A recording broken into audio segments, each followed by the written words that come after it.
আসসালামু আলাইকুম রহমতুল্লাহি ওয়া বারাকাতুহু। সম্মানিত সুধী, স্ক্রিনের উপরে যে আইপিএস দুইটি দেখতে পাচ্ছেন, একটি হচ্ছে ইন্ডিয়ান কোম্পানির মাইক্রোটেক আইপিএস। এটি ইন্ডিয়ান মাইক্রোটেক কোম্পানির 1025 মডেল 12 ভোল্টের ডিজি মডেলের আর কি। তো এটা সাইন আপ করেছে, এটা 1025 ভিএ যেটা আপনারা বলেন, কিন্তু এটা আসলে 1025 মডেল 900 ভিএ 756 বা এরকম কত ওয়াট হবে আর কি।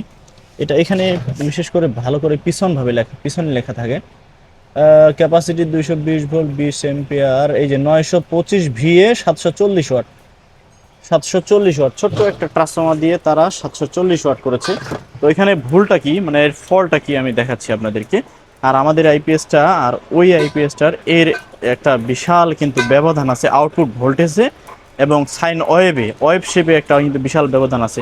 তো আমি প্রথমে এই আইপিএসটি আপনাদেরকে চালিয়ে দেখাই। কেন আমরা বারবার ইন্ডিয়ান আইপিএসগুলোর আপনারা ধরেন যে বিপক্ষে কথা বলি, আসলে আমরা বিপক্ষে কথা বলি না। ইন্ডিয়ান আইপিএস এর বাস্তব চিত্রটা আমরা তুলে ধরি। ডিসি মিটারটা অন করে দেই, এটা ডিসি অন আছে। এটা আইপিএস আমি কানেক্ট করেছি, এখন এটা আমি চালু করলাম, দেখেন এটা আইপিএস অন হয়েছে। এর ভোল্টেজ কত দিয়েছে একবার দেখবেন, 246 ভোল্ট আউটপুট দিয়েছে। 246 ভোল্ট বিনা লোডে এটা কত এম্পিয়ার খরচ করতেছে, 3 এম্পিয়ার খরচ করতেছে। কোনো লোড ছাড়াই এই আইপিএসটি 3 এম্পিয়ার লস করতেছে, 344 ভোল্ট আউটপুট দিচ্ছে। এটা যদি আমি আবার অফ করে দেই তাহলে এর আউটপুট বন্ধ হয়ে গেছে এবং মিটার 0 0 হয়ে গেছে। এটা আমি আবার অন করে দিলাম, দূর থেকেই দেখাইলাম, কারণ পরে বলবেন যে এটা এডিটিং করা বা যে কোনো কিছু বলতে পারেন, অনেকে আছে। আমি সবাইকে বললাম না কথাটা, অনেকে আছে এই ধরনের কথাবার্তা বলে। তো যাই হোক, দেখেন ডিসি কিলোমিটার 3.0 বা 2.9 এরকম ভোল্টেজ টানতেছে এটা জিরো লোডে।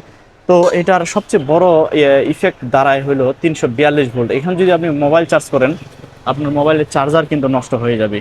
এই আইপিএসগুলোতে ফ্যানের রেগুলেটর নষ্ট হয়, তারপর হচ্ছে আপনার চার্জার নষ্ট হয়। অনেকে বলবেন আমরা তো দীর্ঘদিন ধরে চালাচ্ছি, সমস্যা হয় না। সমস্যা হবে, আপনারা অনেক সময় বুঝতে পারেন না যে সিলিং ফ্যানের রেগুলেটর কাজ করে না, এটা আপনারা বুঝতে পারেন না। তো দেখেন এটা আমি 100 ওয়াট লোড দিয়েছি, তারপরও এটা কিন্তু 300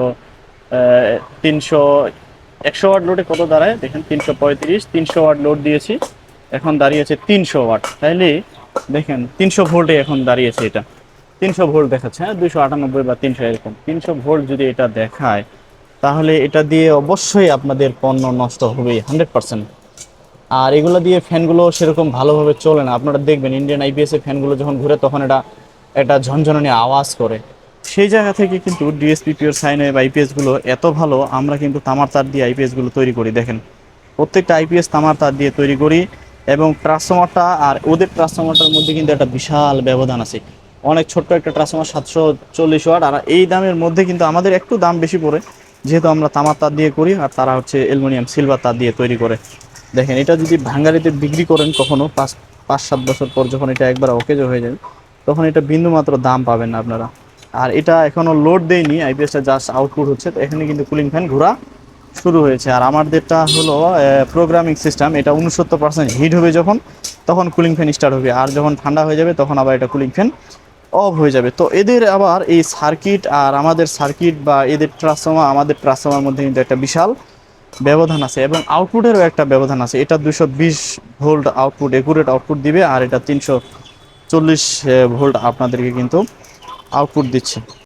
তো যাই হোক, অনেকক্ষণ আলোচনা করলাম। আলোচনাগুলো যদিও আমি একটু তাড়াহুড়া করে করেছি, কিন্তু আপনারা আসলে বাস্তবে এই জিনিসটা বুঝতে পারবেন যে দেখেন ওরা কিন্তু এত ছোট ছোট এসএমডি পার্টস দিয়ে, মানে তারা এই আইপিএস গুলো তৈরি করে, যেগুলো সার্ভিসিং করা একটু কঠিন হয়ে যায়। যদিও আমরা এখন সার্ভিসিং করতে পারি, কিন্তু এগুলো সার্ভিসিং করা মানে সবার পক্ষে সম্ভব না। সব ধরনের টেকনিশিয়ানের কাছে এটা সার্ভিসিং করা সম্ভব না। ধরেন এই মাইক্রো কন্ট্রোলার আইসিটা কেটে গেছে, আপনি চাইলে যে কারো কাছে এটা পরিবর্তন করে নিতে পারবেন না। আমাদের মাইক্রো কন্ট্রোলার আইসিটা দেখেন আপনারা, এগুলো আইসি প্রোগ্রাম সবার কাছে অ্যাভেলেবেল পাওয়া যায়। এই আইসিটা এইভাবে টান দিলে এই আইসিটা খুলে যাবে, তখন আপনি আরেকটা আইসি বসিয়ে দিয়ে এটা আপনি ওকে করতে পারবেন।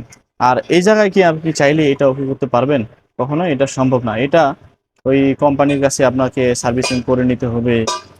তারপর ঈদের সময় মার্কেটগুলো বন্ধ থাকে, আর কোম্পানিতে আপনি যখন ডিলারের কাছে দিবেন, ডিলার কোম্পানিতে পাঠাবে।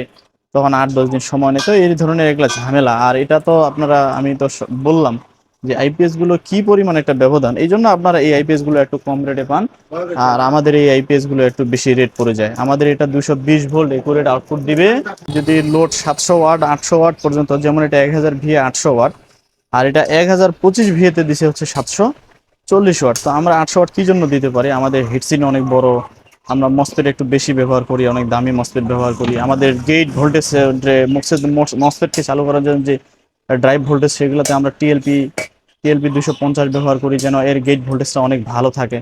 তো সবকিছু মিলিয়ে এটাকে অনেক হেভি করে তৈরি করা হয়েছে, যার কারণে আমরা 1000 VA-তে 800 ওয়াট লোড দিতে সক্ষম, এবং 220 ভোল্ট। আপনি 800 ওয়াট লোড দিলেও 220 ভোল্ট, 100 ওয়াট লোড দিলেও 220 ভোল্ট পিওর সাইন ওয়েভ পাবেন। যার কারণে আপনার যতগুলো ইলেকট্রনিক্স কম্পোনেন্ট আছে, বিশেষ করে খুব নিখুঁত যেগুলো কম্পোনেন্ট, সেগুলোও নষ্ট হবে না, সিলিং ফ্যান গ্যান গ্যান শব্দ করবে না, আপনার ফ্যানের রেগুলেটর ভালো থাকবে, মোবাইল চার্জার ভালো থাকবে। তো সকল প্রকার পণ্য আপনি যদি সেফলি চালাতে চান, তাহলে আপনার জন্য ডিএসপি আইপিএসটাই পারফেক্ট হবে। আর এটা আপনি একটা ডিসপ্লে পেয়ে যাবেন, ডিসপ্লেতে সকল প্রকার ইনফরমেশন পেয়ে যাবেন, ব্যাটারি ভোল্টেজ, আউটপুট ভোল্টেজ, কত ওয়াট লোড আছে, সবকিছু এই ডিসপ্লের মাধ্যমে দেখতে পারবেন। তো দেখেন, একটা মাইক্রোটেক আইপিএস যদি 340 ওয়াট আউটপুট দেয়, তাহলে আপনার কম্পোনেন্টসগুলো কি আসলে ভালো থাকবে, আপনার ডিভাইসগুলো কি ভালো থাকবে? তো এই হলো বিষয়। ভিডিওতে অনেক কিছু আমি তুলে ধরেছি। আপনারা এই আইপিএস আর এই আইপিএস এর মধ্যে বিশাল একটা ব্যবধান দেখেছেন। এখন সিদ্ধান্ত আপনারা নেবেন, আপনারা কোন আইপিএসটি নেবেন। আমাদের এই আইপিএস গুলোতে আমরা হাই চার্জিং, লো চার্জিং এর জন্য সুইচ ব্যবহার করি, এবং হচ্ছে সার্কিট ব্রেকার ব্যবহার করি। আর বিজলি প্রোটেকশনের জন্য আমরা এখানে তো যদি বিজলি খায়, তাহলে এই আইপিএস গুলো একবার ডেড কন্ডিশনে চলে যায়, যেটা সচরাচর সবার কাছে সার্ভিসিং করা হয় না। আর এই আইপিএস গুলো বিজলি খেলে আমাদের LM324 আইসিটাই মূলত নষ্ট হয়। তারপরও আমরা 220K রেজিস্টারগুলো 5 ব্যান্ডের ব্যবহার করার কারণে এই আইসিটাকেও যেন সেফ রাখা যায়, সেটারও আমরা কিন্তু ব্যবস্থা করেছি এই সার্কিটের মাধ্যমে।